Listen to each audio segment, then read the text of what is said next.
Well, good morning and welcome to the Rise Up Morning Show right here on AllAhWeTv.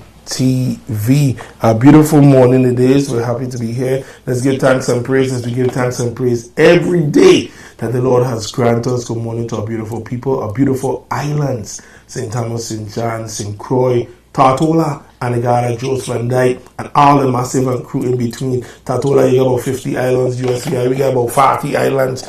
And listen, even if you're in the middle of the Kia, you're watching AllAhWeTv, we want to say good morning to you. And we love you. So, listen, we weren't here Thursday, we were here Wednesday, and we had a massive interview. It was a great time. We had candidate, aspirant, Kashif Hamilton. Now, today we continue our series, and we welcome to AllAhWeTv content host, Senator Avery Lewis. Is Avery Lewis Jr. or Avery Lewis? Avery L. Lewis, that's it. Avery L. Lewis. I always say Junior. I don't know why. I'm making you a junior. No.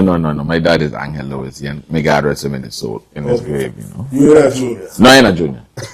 I'm not junior. Well, welcome. You know, it's hearing live and direct from the candidates, their mouths. You can hear, of course, we invite you to submit questions on AllAhWeTv Facebook page. You could have emailed to allahwetv@gmail.com, but aspirants, incumbents, we want to hear from them because they all equally are asking for your vote. 2026, as every election, is an important election, and we want you to be informed. Encourage you to ask your questions, go to the rallies, go, when you see them on the street, say, listen, I need some minutes of your time. But listen, I don't want to hold up too much time because the senator is here. We want to tell him thank you for being here. And let's get right here with him live and direct. Senator, how are you? This was your first time as a senator. Yes. I feel like when we're thinking about it, like every 2 years. I mean, not 2 terms, I'm speaking. No, that's one, just one. And good morning. Good morning. Good morning to you. Good morning to your listening and viewing audience. Of course, you're going to do your introduction, but we want you to tell us, how was it you being a first-time senator? You were a freshman senator, and right now you're aspirant to be a sophomore senator. So how was your experience?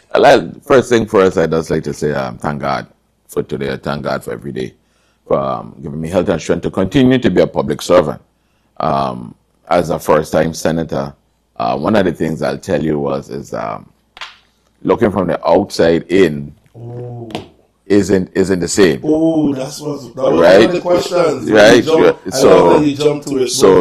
But one of the things I did in my lifetime is that I looked at the job description and I prepared myself for this job. Yes.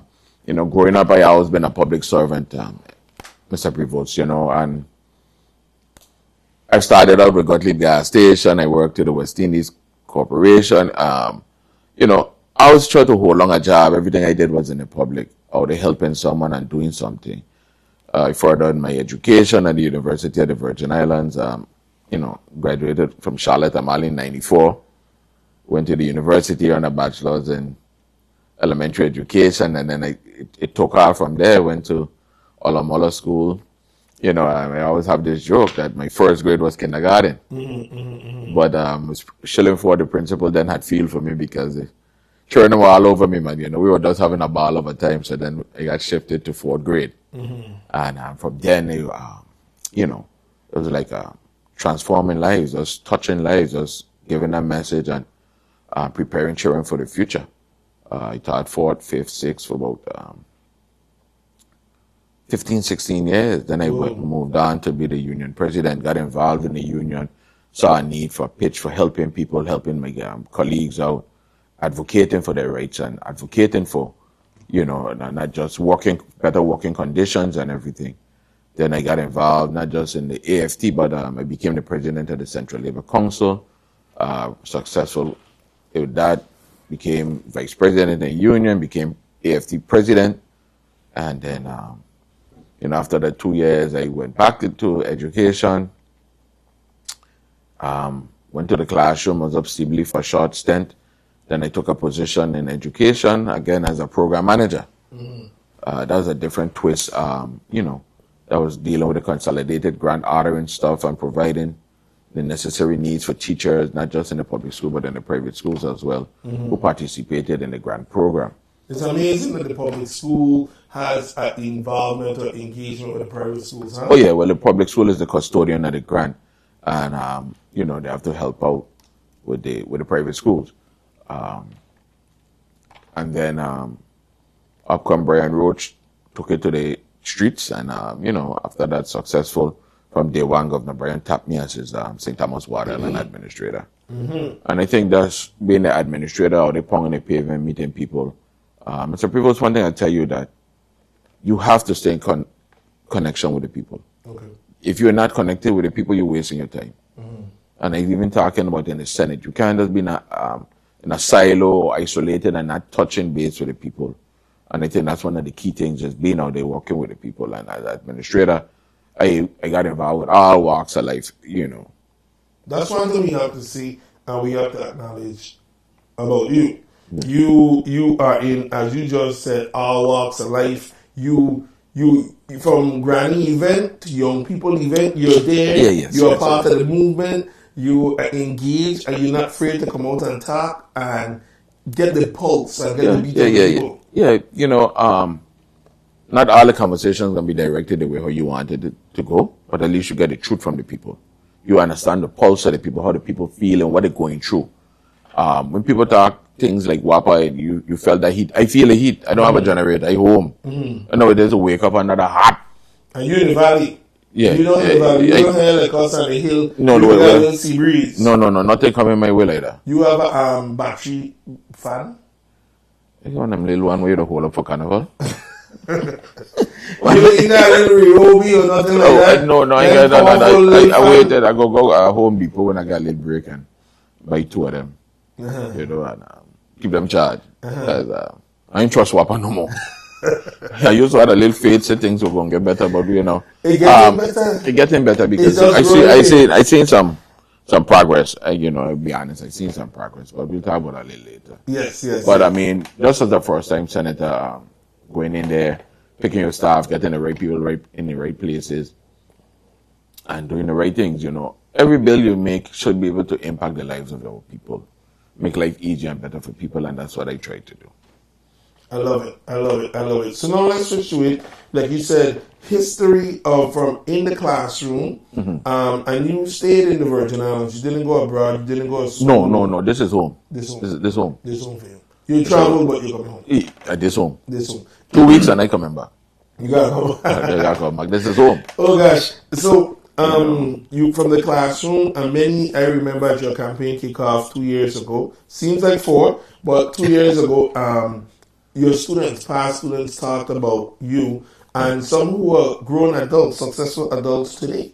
So that must be something, seeing the students and the lives you've touched and seeing the impact they have in the community and the history, and the legacy they are making for themselves. Yeah. You talked about your progress being administrator. Everyone know you were one call away.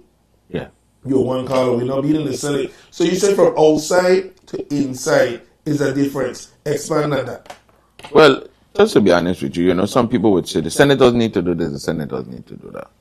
A lot of times, we have a lot of things on the books. It's just that we just don't get executed by the executive branch, and a lot of things call for enforcement as well. Some of the things, when you think about it, people would tell you, man, all you have to do is just go in and write a bill, and then that's it. It's not so easy. Mr. Prevost said, like Monday running with an idea and Friday running with a bill. No. You have to do drafting, research, and, interviews. When I first started out, I came up with a technical college bill, and, I wanted to do some stuff for the taxi drivers. I had held town hall meetings and so forth to get the feedback from the people, get engaged with the people. We're doing some stuff dealing with disabilities. I met with a lot of parents who have children with disabilities and so forth to feel out what's going on in their lives and interview them, and And I think I remember, well, you're going to talk about your successful bills, but you had something wherein you could take either your family member to the doctor and you could get some leave or something like that. Did I see cross? Yes. That's now law. No, that's now law, which is Act number 1998. Whereas if you have a child with a disability, a diagnosed disability, now you have 4 hours paid leave annual leave to take that child to a medical appointment, and that's law now, whether it's in the public or the private sector. Okay. You give your employer some heads up notice. It's a time frame in the law. I think it's 7 to 14 days or 7 to 10 days or something. Okay. But there are also provisions in there for emergencies. You may have a child that MCH call and say, well, tomorrow we have a specialist coming in, and that's a short notice. So you'll still be able to carry that child. But, Mr. Prevost, let me tell you something. Dealing with a child with a disability isn't easy. Okay. And whether you use the 4 hours or not, it's never enough time. It's never enough time. And it's just, even if you could just sit down in that car for a minute and say, thank you, God, for guiding me through this day. Because what you're doing with these children, it's a lot. It's a task. And, especially if it's a single parent, a single mother or something, you have to be healthy for yourself in order to take care of these children. You need a good support network. So whatever we could do to bring relief there, it's a benefit. I want to go back because I had jumped ahead right there with you talking at that. And when you talk about the outside looking in, the experience of the first time senator, we keep it moving, and actually being a senator, you talked about from the outside, you might think, why they have it on the docket, why this bill taking so long to come up. But you say it's not as easy as it looks. I want to say first, good morning to Roger Towing and Trucking, watching in, tuning in. Good morning to Celine Palmer, Monifa Brown, good morning to you all, and everyone who's there. Remember, you can submit questions to Senator Avery Lewis. It's not Junior, it's Avery Lewis. So, Senator. Good morning. So tell us the difference outside looking in. One of the things I say, Emmett, is that, like I said, people think it's so easy just to run in there. But, when you get in, there's a process. And you have to get involved with the process. And the process is, first thing, my first 2 months was a learning curve. I had to learn some of the ropes in there. It wasn't just so easy. You have to learn how to actually put things in bill format and so forth. So you could go for draft into the legal counsel. You have your ideas, but then you have to vet it out now, and so forth. So you have to make sure that, you're not have overlapping stuff, things were already in law. You have to make sure that your thing is benefiting someone, benefiting the people. I try to make laws that benefit the mass, not just a selective few. And so everything I do have to go through legal counsel. Legal counsel have to do legal sufficiency, do the vetting, and so forth. Then they return it back to you. And then, from then, it's assigned to, it go to a thing called pro forma, where the president assigns a bill number. Okay.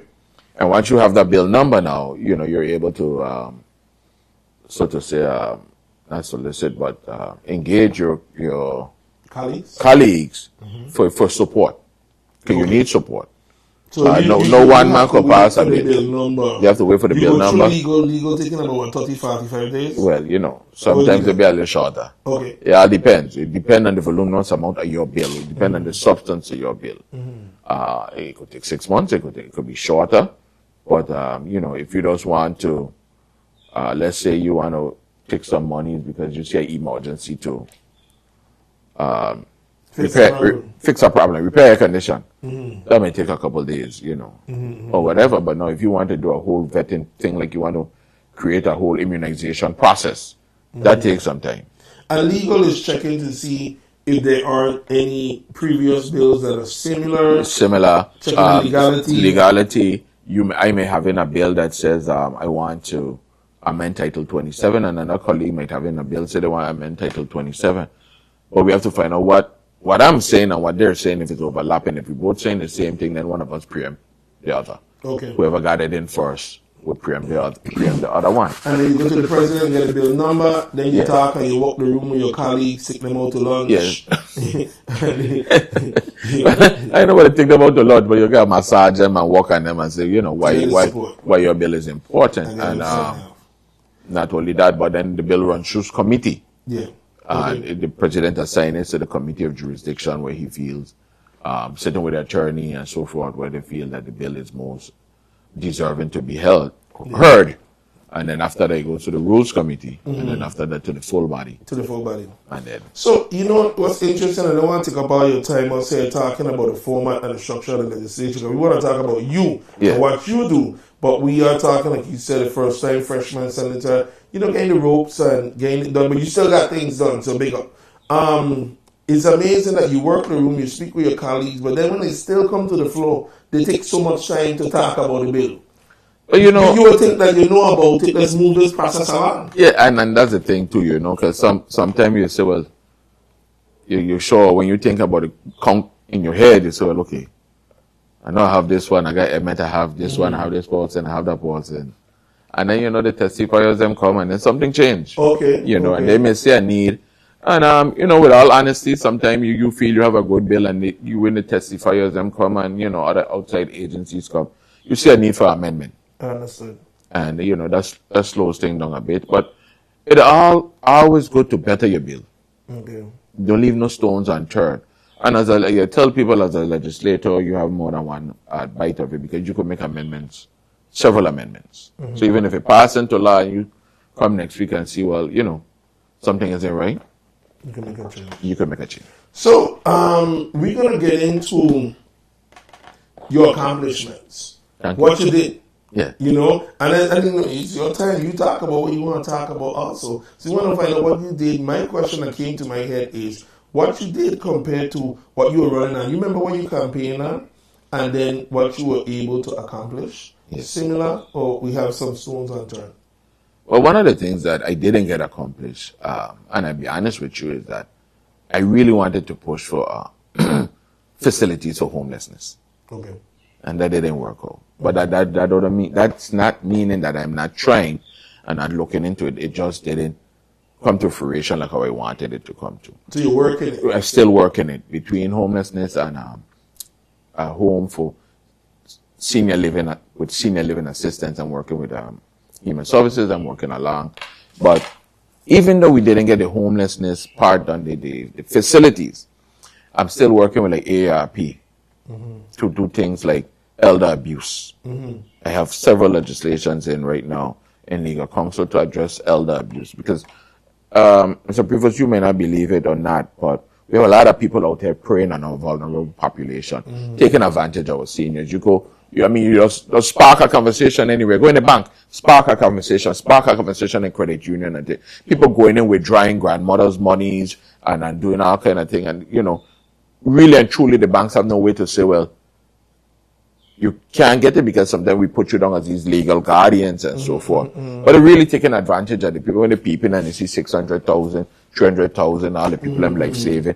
They're robbing them blind and poor people them, they ain't know no better. I mean, you're selling the house, you're selling the land, you're doing everything. And you know, those are things that, along with ARP, I've been working close with Ms.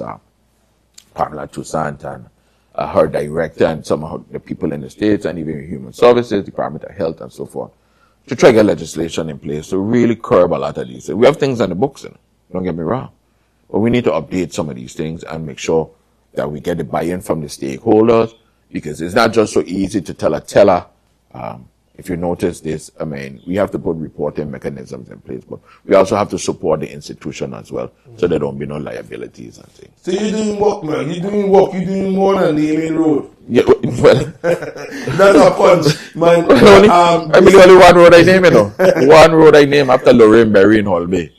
Senator Lorraine Berry. That's only one road I name. I know they love it all, boy. Because they love their own, boy. Well, my son. Anyway, so listen, before we hear toss the breaks, I want you to go through because we're going to go in more depth into, because when we break, sometimes new commands, some leave off. I want you to tell them what you have done so they know. And, you know, every time you go to break, you tell them, make sure you push that number. And I know you're pushing the number. Well. First thing first, I mean, we know it's number 6 on the Democratic primary ballot and actually for one of your precious votes. But, you know, just to list a few things what I've done, Mr. Prevost, I talked about Bill number 36027, which is now Act 1998, with children diagnosed children with disabilities. There was a parcel of land, you know, when you turned in by Charlotte Amali High School, where we see all those political signs. Yeah, that was Housing Finance or somebody. Yes. So I transferred that land from Housing Finance Authority to Department of Education, to Property and Procurement by way of Charlotte Department of Education for Charlotte Amali High School to expand the campus. Okay. I'm working with a private investor right now to, I think we're pretty kind of close. I don't overtalk, but I could say what I go through or not, I'm still trying to put an outdoor basketball court for our students at least so them boys could continue practicing basketball. Because right now, we took away all the facilities from them. At CHS? At CHS, remember the track is there, the gymnasium, and whatever it's under, I don't know. Last night they had sports park and recreation. I was trying to roll the video, but had a little technical thing, but thank God that resolved. Listen, last night they had sports park and recreation, the dance club. Shout out to Richie, shout out to Ariel, you know them. Yeah. Did a dance with Shy XP and sometimes Jugu and all kind of people. Well, their group had a recital at auditorium, the Ruth E. Thomas auditorium. Men tell you that thing was packed. So I have to change. No, I stayed for 2 numbers because my daughter was having a meltdown. I had to go. You know how sure it is. But that thing was packed. And as I walked in, it had feel like I'm though. That thing was hot. Well, the air condition from 10 graduations,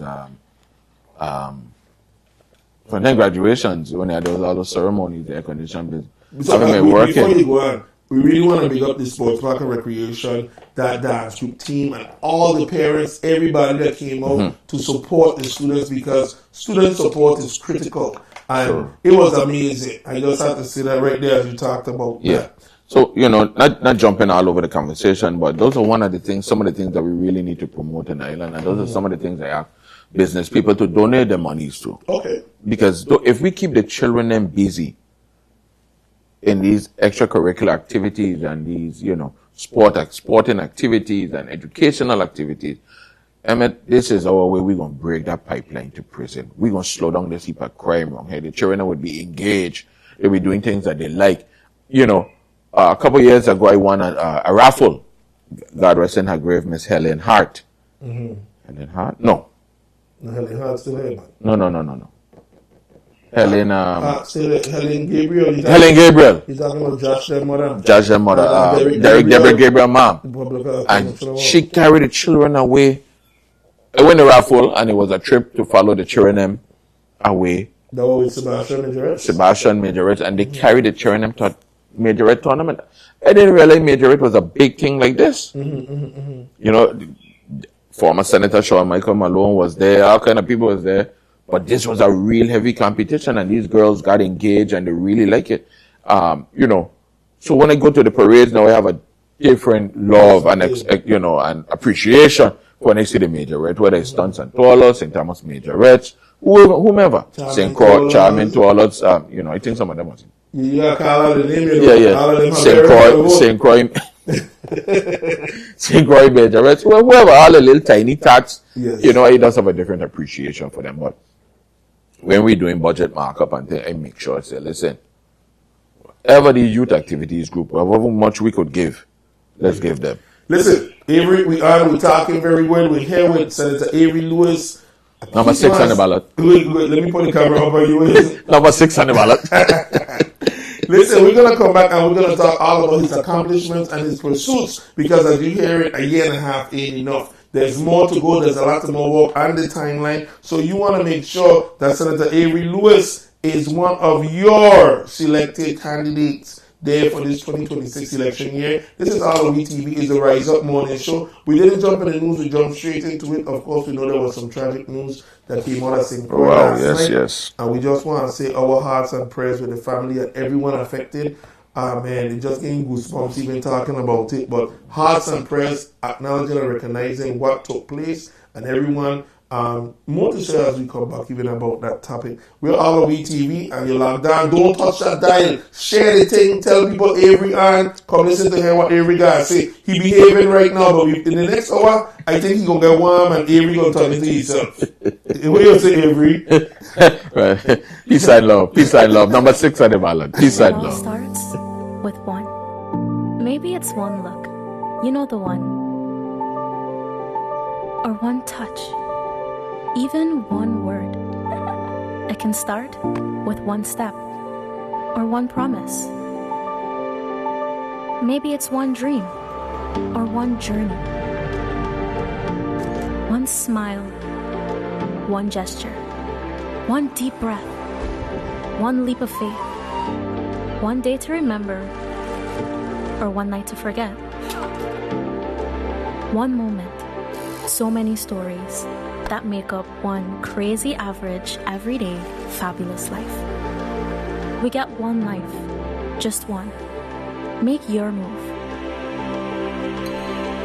It all starts with one. I am Donna Fred Gregory, candidate for governor. For far too long, investing in the St. Croix economy has been overlooked. We've seen opportunities pass us by while waiting for investment, economic growth, and the attention the Big Island deserves. It's time to awaken the sleeping giant. St. Croix has the land, the talent, the port, and the potential to become an economic engine for the Virgin Islands.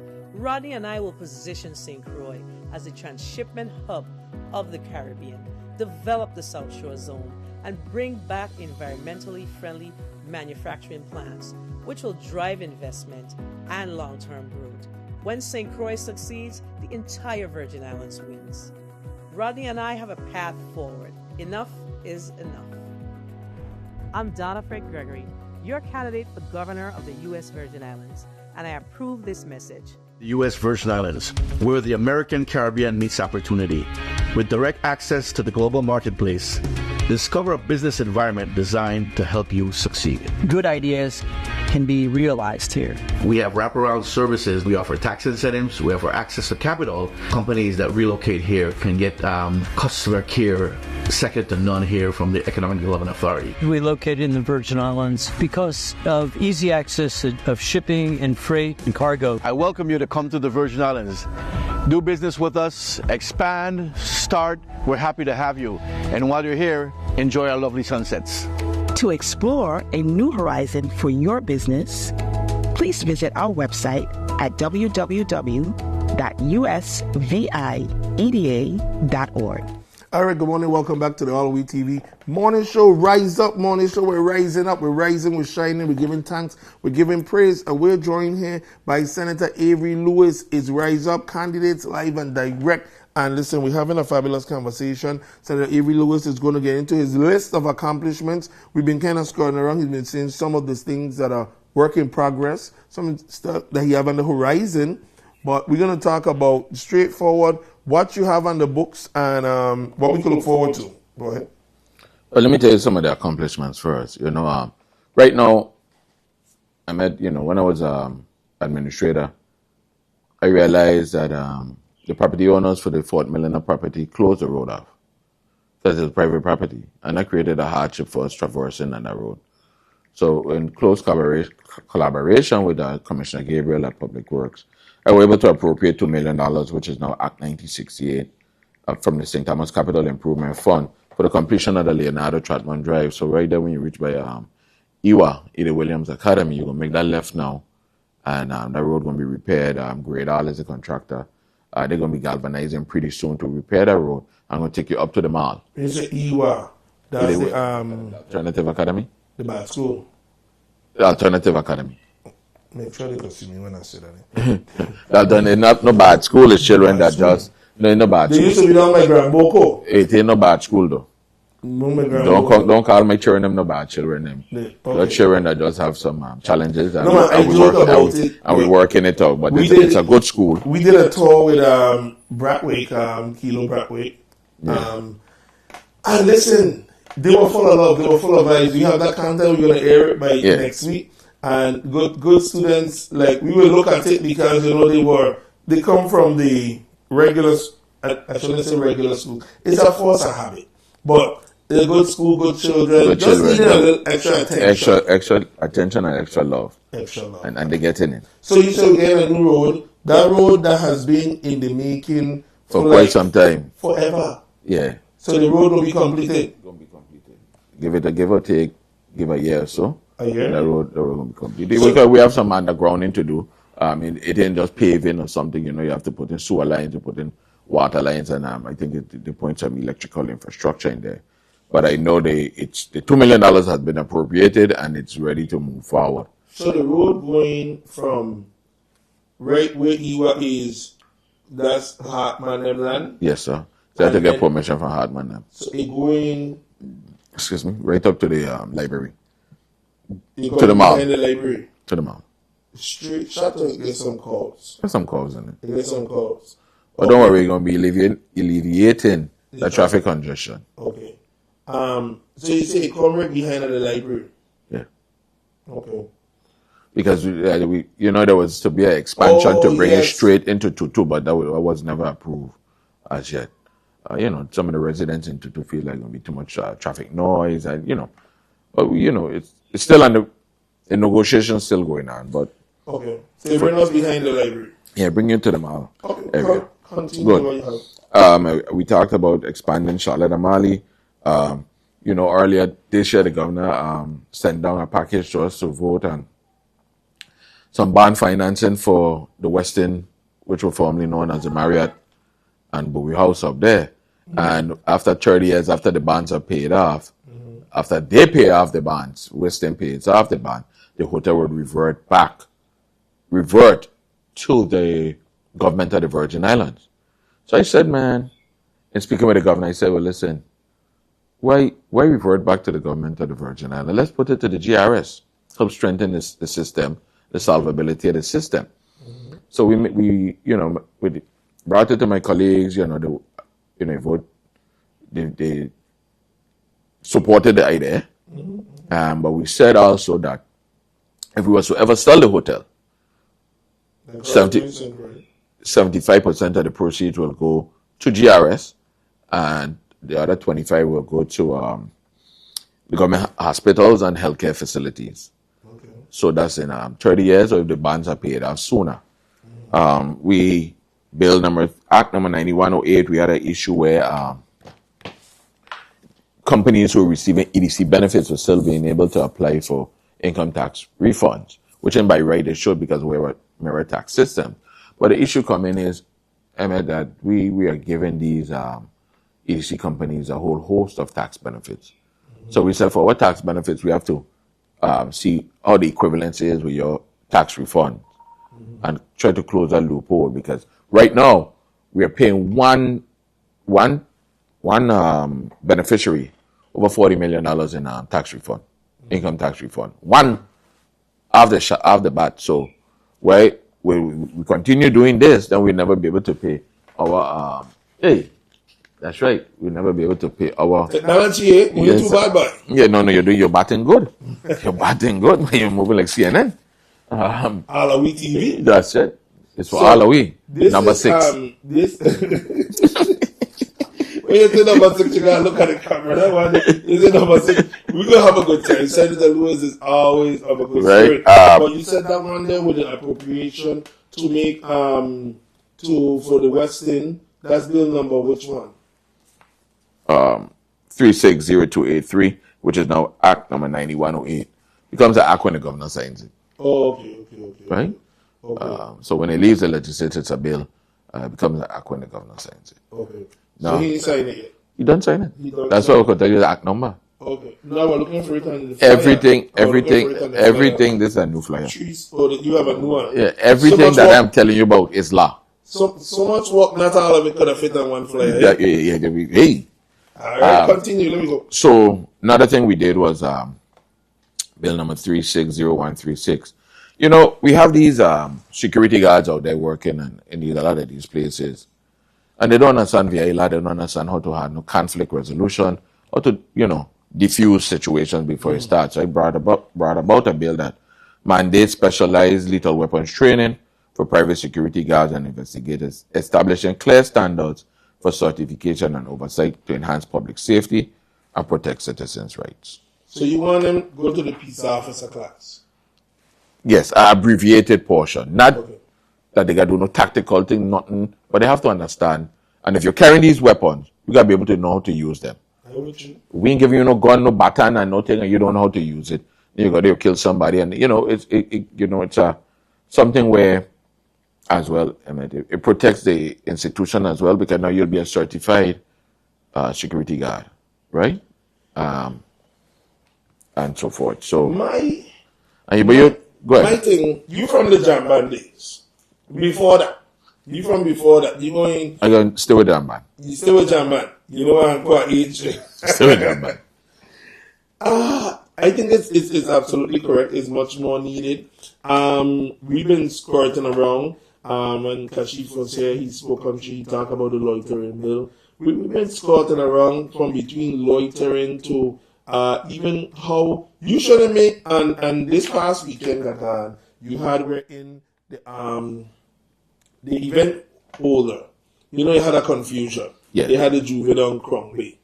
And you shouldn't be at an event. Start a bacchanal and go home. When you start a bacchanal and security hold, you belong in the police car. Yeah, well, and these are the things that, through the training, we'll be able to advise them of how to handle these type of situations as well. And I'm not singling out that, No, nothing against no one security team or no one security team, or everything.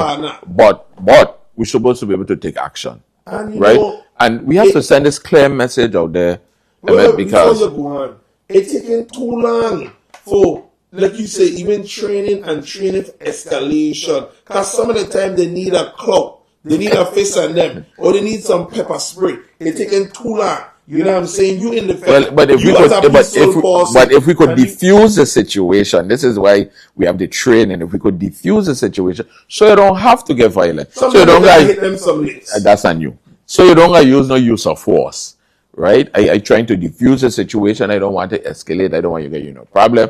You come out to make $1 as a security guard. I don't want you out there hustling and bustling and fighting with nobody. Just, take life easy, man. Let's make life easy. At least if you see a situation and hey, bro, where you gonna get yourself into? So back to the boat right days. Remember when they had to fight boat right any place? They just pull in the barge wherever it was, and they lose you in the catch and keep and send you up the hill. I reach, you okay. Let's get to modernize time and let's be a little more civil and that. You know what I mean? They just lose you. They just pull in the barge, throw you off. And then the peaceful people, you there, while everybody walking up, winding up, you walking up the road, trying to get back to your transport. Yes. Yeah, boy. You're batting good today. You're batting good. But you're correct. But, it's not, they don't want it to sound like a revenue generator, but VIPD is also, you have to pay for it. Yes. And you have a renewal process on it as well. So that's already a bill you said that is expressed that security guards have to. It's done a law. It's done a law. So security guards have to get, is the training. No, it's for VIPD now to implement the training program. Okay. It's, again, we could make all the laws, but it's for the executive branch now to execute. I've been in correspondence up to yesterday. I asked Assistant Commissioner Santos how we coming along with that. It's just moving along. They're putting together the processes and how the format going to look, how the program, when the training process going to look. And then, we give you a certificate and so forth. We could be in this conversation about security guards, events, so now. Yeah, but that's your feeling, okay? You're a promoter. Well, but we're all event organizers, advertisers and a media platform. Yeah. However, there's a difference when you have, and this to all the promoters out there, there's a difference when you have a security officer who's also a police officer. And many times we go to the events in America, and that's the case. So when it goes very fast, when the security officer tell you leave the establishment to stop what you're doing, and then the code switch immediately, and now it's a lawful order. Yeah. And now when they call in, like you call in 911 for help, they're using their radio and they're radioing back up. Hey, we need such and such. We have this and this taking place. So for us, when we see that the event landscape has changed, when you're talking your age from where St. Thomas really used to be Rock City, where some of the older people don't want to mix with the younger people, we have a horrible blend going on with events here. Now it's your time, I don't want to take it about this. However, if we could show people that it's safe and that, come out, the older will mix with the younger, because sometimes the older ones have to show the younger ones how to be. So one of the things, and just being honest and upfront, one of the things we have seen is that the younger one, them kind of destroy their alignment spots. So now they're hanging out with the older ones hang out. And they destroy it, or whatever they do, but because of the lack of this format. When I say a format, the rules and regulations from loitering to how security handling, like how you say right here. So one of the things is, so that's what the lethal weapon training bill is about, to train security guard. But then when we talk about loitering as well, right? Let's be honest. Here in Virginia, we have a culture that we go to the jam and we outside in the parking lot.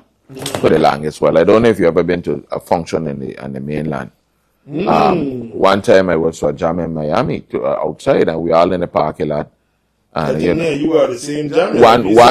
One trooper pull up and he said, "Lady, inside or outside, or you go home. Either you're inside or you go home." Temple. And I don't remember the name, but and then when I look, everybody suck up the teeth and thing, and my boy get on the radio and whatever he say.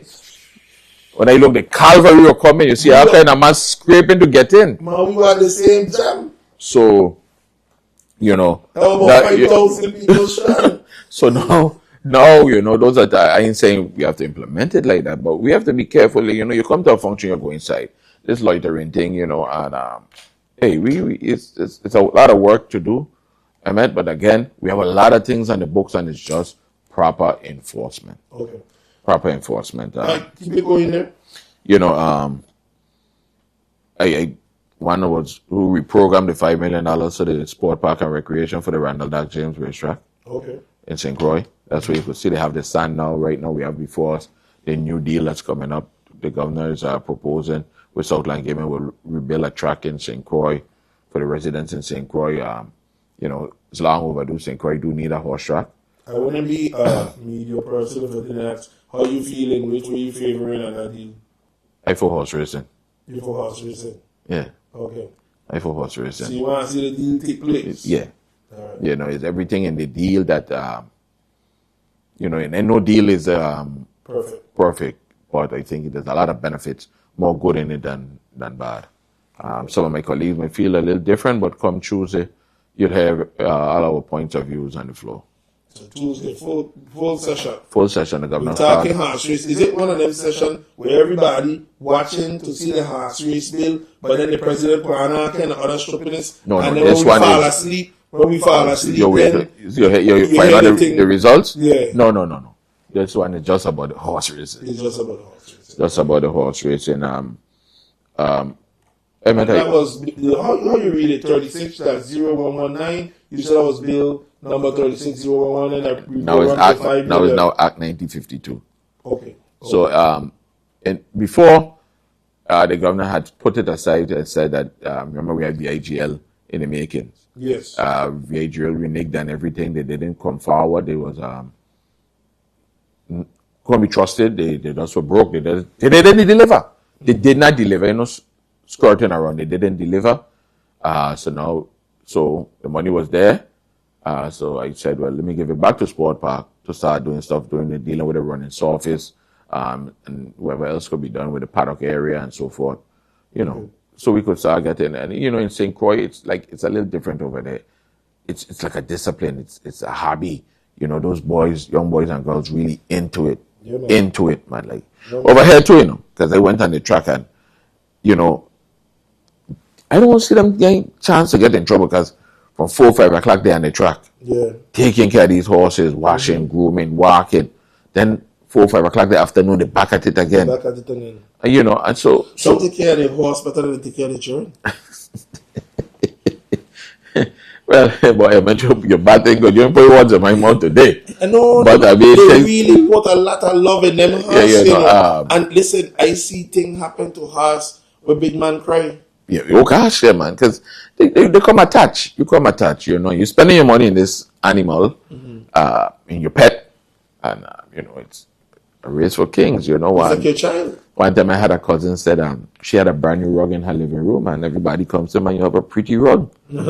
And when she got on the track, the same rug in a horse stable, she said, man, I ain't in nothing. Right? So, anyhow, continue the bills and let's so one of the things I did say only one road I named was the Holby Road in honor of late Senator Lorraine Berry. You say one road you name? One road for now. One road. I name this one up here after Emmett. No. You gotta carry me Bodo. We just here temporarily. Okay. As a Bodo man. Bodo man. Yes. Anybody in Bodo know you? Huh? Anybody in Bodo know you? We keep going as a Bodo man. You play basketball? Anybody remember you on the court? My uncle, let me tell you. I want back up. Okay. I want back up. That's why I love the streets today. You know what I mean? You're getting out now. I want back up. All right. So again, so we named the Holby Road in honor of late Senator Lorraine Berry. posthumously for her decades of outstanding public service. So the north side, Holby Road, is now the Lorraine L. Berry Drive. We have a bill number 360248, Act 9102, which is bringing a new financing option to the Virgin Islands for people who want to do commercial financing. And they call it CPAs, which is by enacting the Commercial Property Assessed Clean Energy Act. Right? You say who want to do commercial financing? Yeah. So it's you and a developer, right? But there's another option. Just like the bank, you're dealing with a private developer. And so it's an option. You don't have to take it. You don't have to go with it. You can go back to Banco, you can go to Oriental, but it's just like on the mainland, we have all these different options. We're just providing other options here, here in the Virgin Islands. But you have a list of stuff there. How, again, I'm going to repeat the question. The stuff accomplished, you get 3 pages of accomplishment here, everybody. You're putting some work, right? You're putting some work. Were these accomplishments, you've listed before 1 or 2 things that did not make it that you campaigned on? Yeah. But of the things you campaigned, what do you say, 50% accomplished, 75% accomplished? I would say about 50-50. 50-50. 50 can make it. Not because it didn't make it, I don't mean it's not in progress. Okay. I'm talking about things I talk about here today is signed into law. Things that you could go and look up. This is not a non-factual. And then there's certain things that, let's be real, that everything couldn't be legislated. Case in point, I brought a bill a couple months ago. My colleagues felt that the funding source wasn't sufficient. I said, well, let's pass the bill, and it would be a letter of support moving forward to expand potable water into Smith Bay. Everybody, there was reluctant with it. I went ahead. I spoke with CEO Knight, DPNR, Mr. Noel Hadj of WAPA. We were able to write it into the EPA grant, a safe water drinking grant at DPNR. Now we'll be able, now it's approved and written back to WAPA that we could expand potable water into Smith Bay to the tune of $12 million. That's another accomplishment for Avery Lewis. Yeah. That project has going to kick off, and by 2028 it should be completed because Smith Bay is a big area. But we don't have the main line coming down. So right now, I think potable going up to Cassie Hill. But the main line is coming down and going straight to St. John. So we'll be able to tap into the main line, running through Smith Bay, and expand and put about 40 to 45 fire hydrants throughout the community, because the community is a growing community. And, with the fire hydrants, that ease with the public safety issue as well. But is Smith Bay the only place that need potable water? No. But you have to start somewhere. I know the people in Old Tutu would like it, New Tutu. But we're expanding. And when I was administrator, I asked the governor for 60-something thousand. We moved the water from right there in the entrance by Foster Plaza. Come over to the top of the hill right there, top of Cassie Hill. So those residents to the right now could tap in. Yeah, my uncle happy. Extra happy. He was one of them. We were down by Harriet at night, and he said, man, every month he have to pay about $400-500 per load.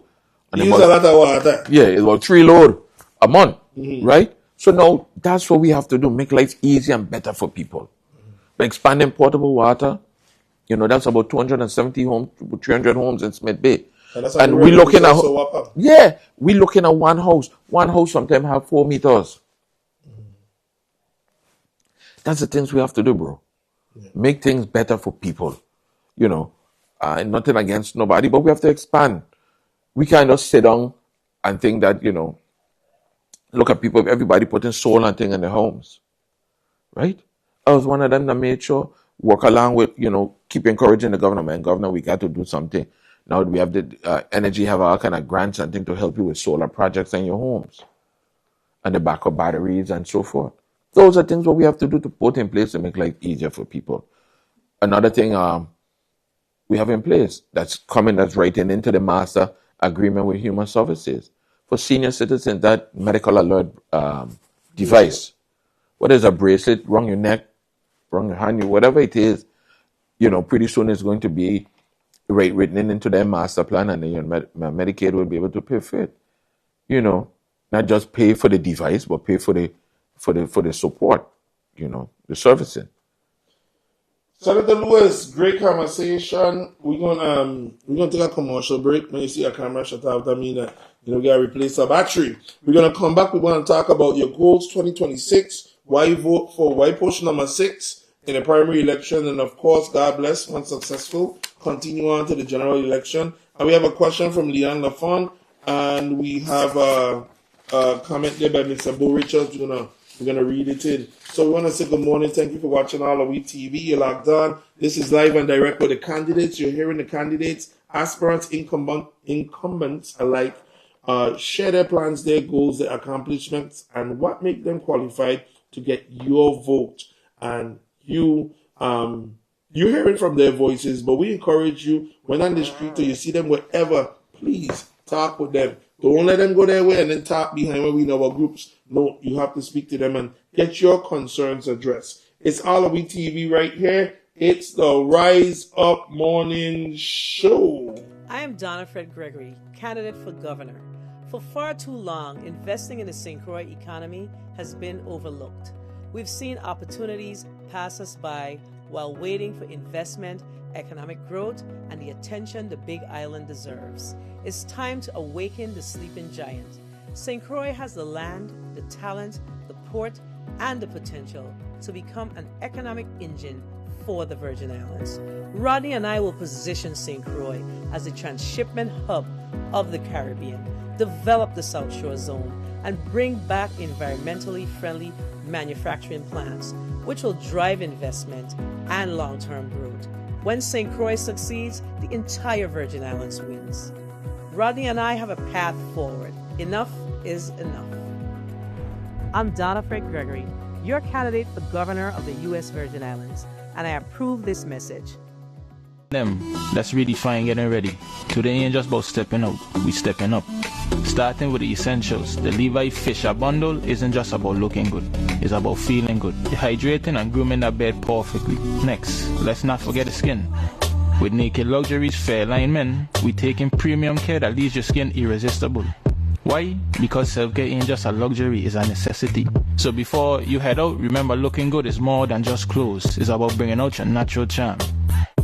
You think your woman and want to see you rough all the time? Don't forget, look good all the time. Take care of yourself.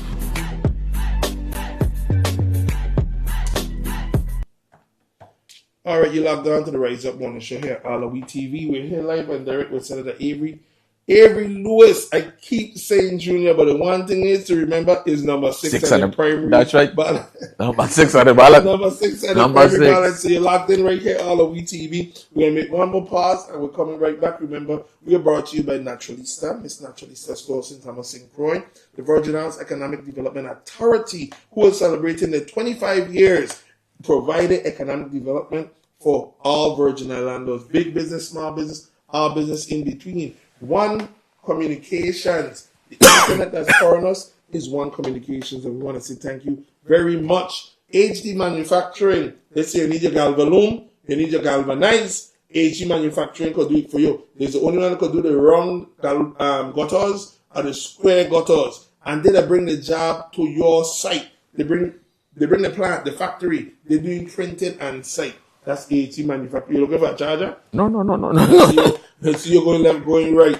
That's right. And we want to say thank you to all our partners here at AllAhWeTv. And who else is part of AllAhWeTv here pouring us? Senator Avery Lewis. But listen, you got a lot more to say. We're coming right back. Here's One Communications. With one. Maybe it's one look. You know the one. Or one touch. Even one word. It can start with one step. Or one promise. Maybe it's one dream. Or one journey. One smile.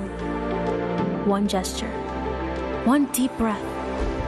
One leap of faith. One day to remember. Or one night to forget. One moment. So many stories that make up one crazy average, everyday, fabulous life. We get one life. Just one. Make your move. It all starts with one.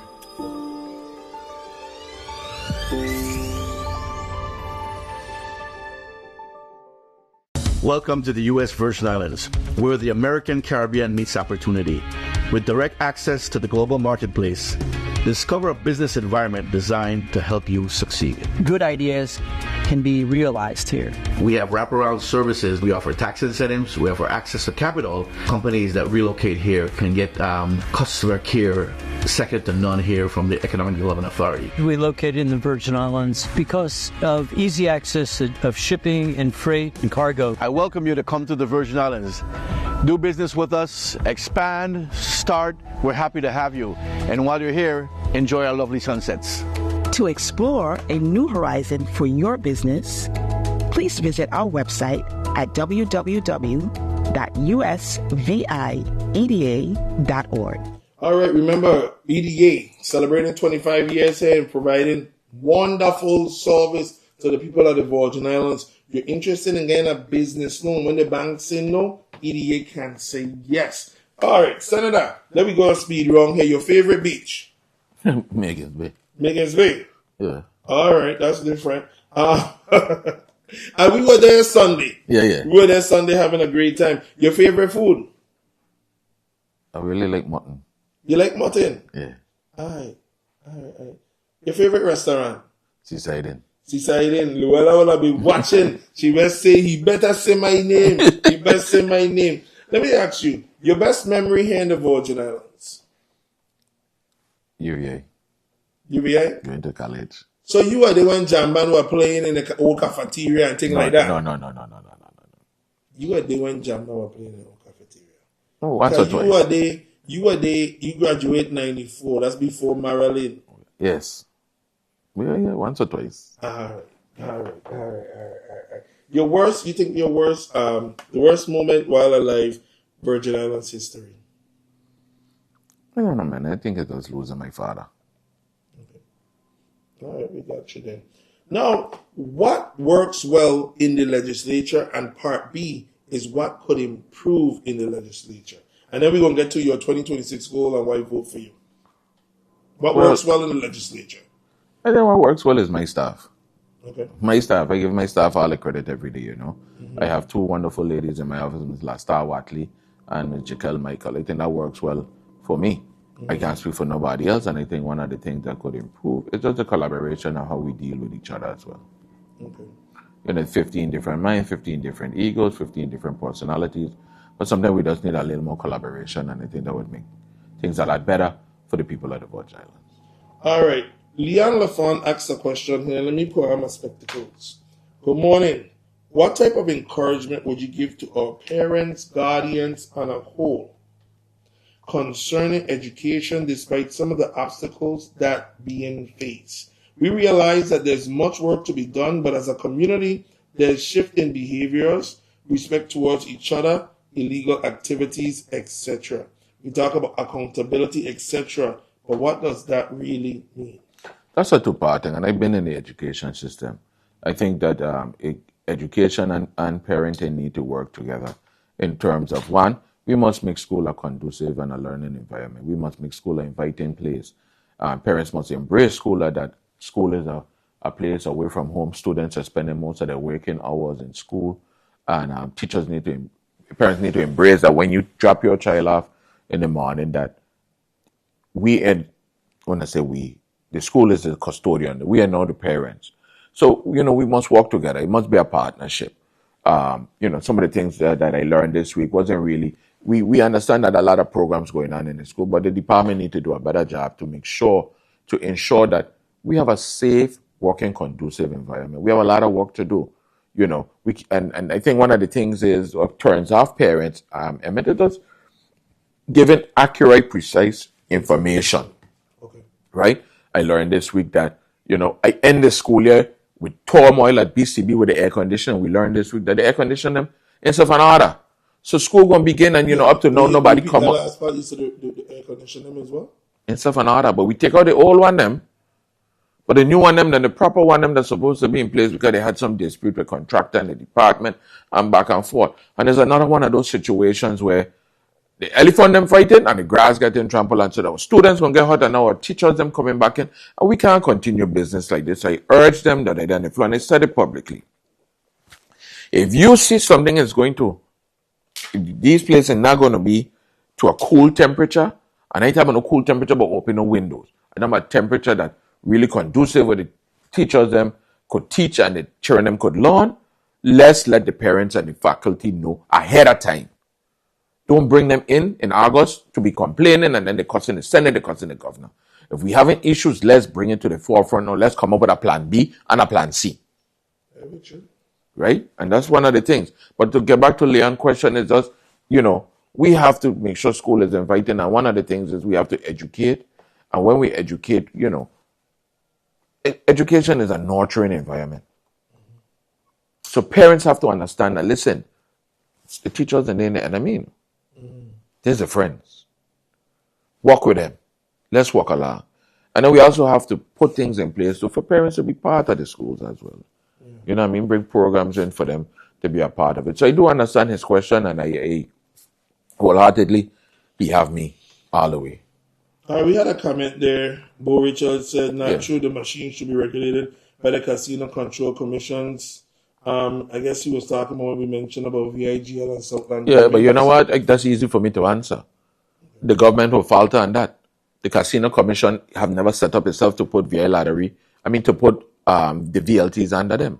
So in absence of that, there's a technology system that's being governed by lottery and by Southland Gaming. So the same system when Southland Gaming office is the same system when VI Lottery. So the director of the VI Lottery and the folks at VI Lottery could see any changes that goes on. Real-time information.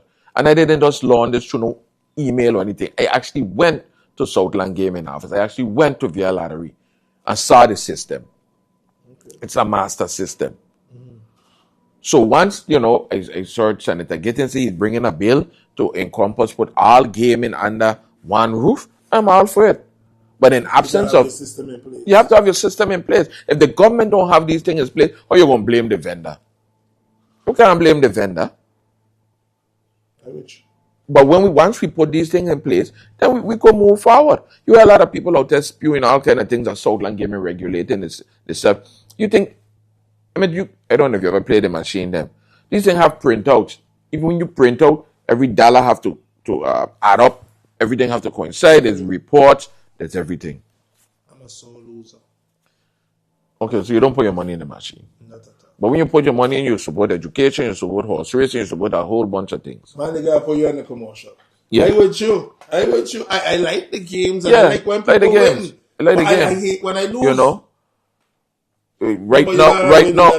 Right now, Southland Gaming is responsible for the pauses on the track. Yeah. Even if Southland Gaming is not the promoter, they still have to put up, I think it's 600 or 800,000 for the pauses on the track. Love it. Here they say, what? Okay, anyway, that's another question. We get into that big space. Listen, 2026, your goals. Why vote for you? You know why? Because when I got in there, I didn't just went for a seat. I went to make a difference. And I've been making that difference. And I continue to make that difference. Not just for Avery or for a selective few, for the mass of the people. Right now, I have a bill in place, that hopefully could come to the floor, that I am trying to exempt pharmacies from paying grocery receipt and excise taxes and prescription drugs. That's a relief, not just for me, for you, for your parents. But now we have to track it to make sure it come down to trickle down to the people. We have safeguards in the bills. We have guardrails in the bills to make sure that type of thing happen. But again, this is not just a campaign ploy or anything. I have been delivering. I made myself accessible. I've been out in the community, and I continue to work for the people at the Virgin Islands. So on July 20th, starting Monday, for early voting, I ask you for one of your humble votes. Mr. Prevost, it's always a pleasure to be in your presence.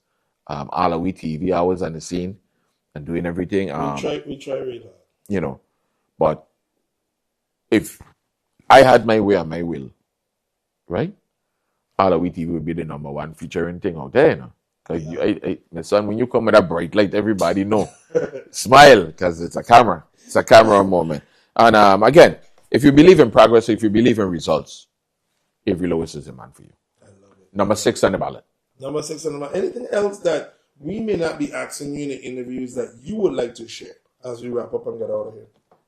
One of the things that I'd like to say is that I've been pushing my technical college bill because I really want our children to have opportunities. I want our children to come out of school with a certificate, come out of school to walk into a job. I mean, we have to teach our children about counting their own monies, being their own entrepreneur. Not because every child, and and this is a mindset we have to get them in. Every child is not going to go to a traditional 4-year college. Let's scrap that.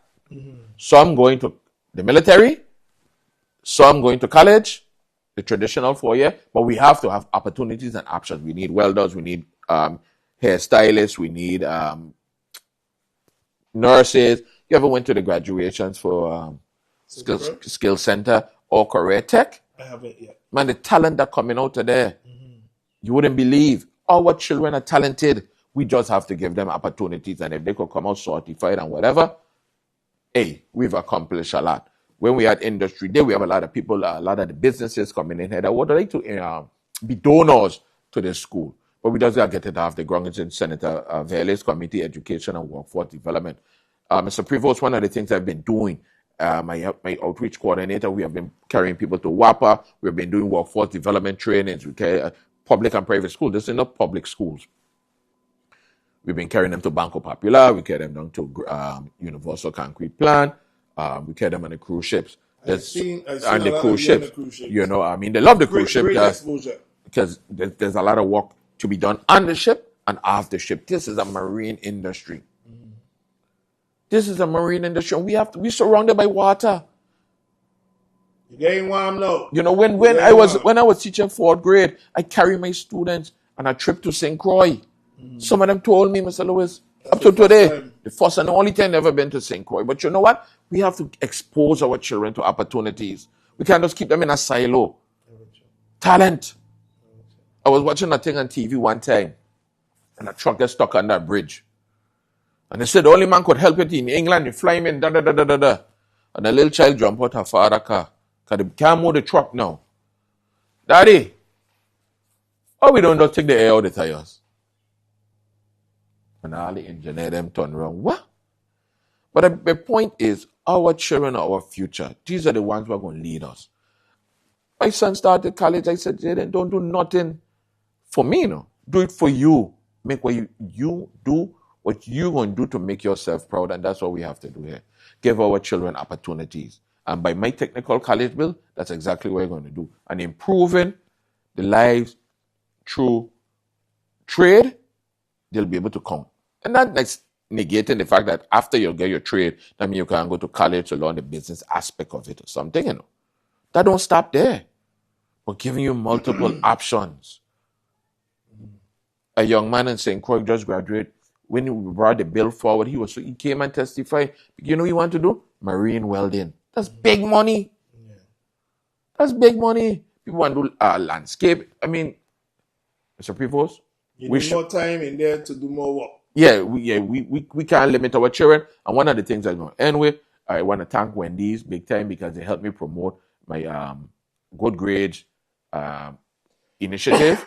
And we were able to, in partnership with Wendy's, all the children who made honor roll in the 4th marking period, we were able, from kindergarten to 5th grade, public or private school who participated, we were able to get a free kids meal at Wendy's. We gave each child a certificate signed by Senator Avery Lewis, number 6 on the ballot, and then they had a coupon they could have gone and got a meal. So whether you're eating meat or fish, or you just want the fries or whatever, jobless, we were there to accommodate. And again, I know my time is coming to an end.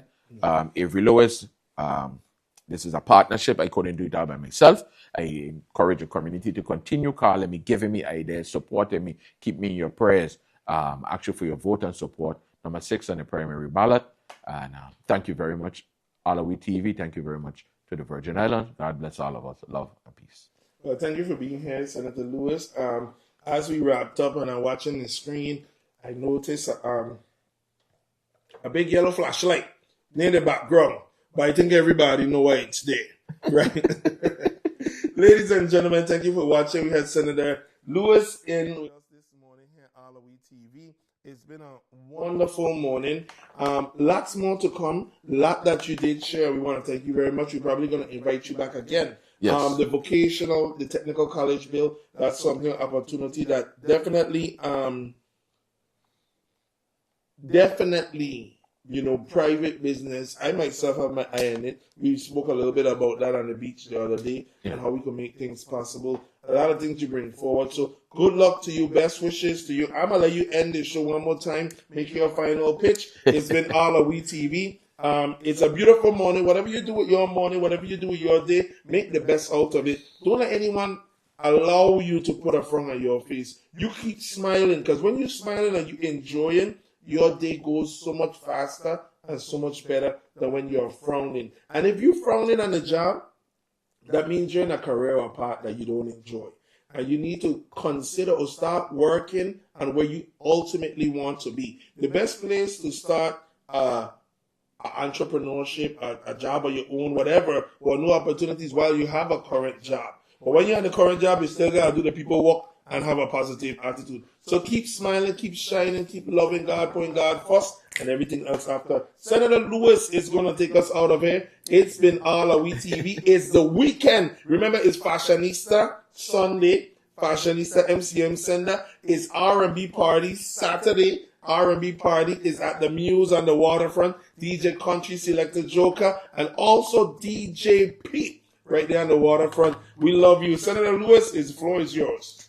So, I ask you for one of your precious votes. I ask you to walk with me, talk with me, challenge me, hold me accountable, share your ideas, because the solutions come from the people we serve.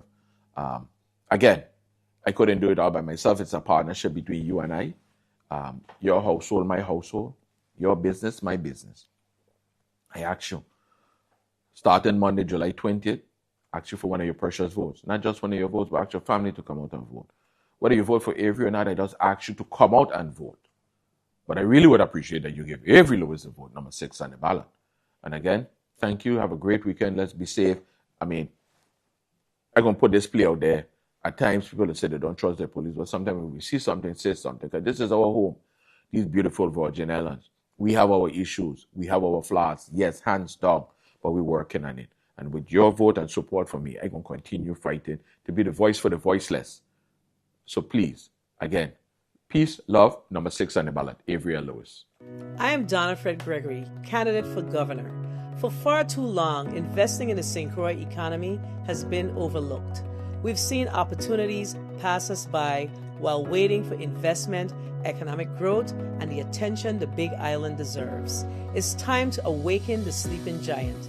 St. Croix has the land, the talent, the port, and the potential to become an economic engine for the Virgin Islands. Rodney and I will position St. Croix as a transshipment hub of the Caribbean, develop the South Shore Zone, and bring back environmentally friendly manufacturing plants, which will drive investment and long-term growth. When St. Croix succeeds, the entire Virgin Islands wins. Rodney and I have a path forward. Enough is enough. I'm Donna Fred Gregory, your candidate for governor of the U.S. Virgin Islands, and I approve this message.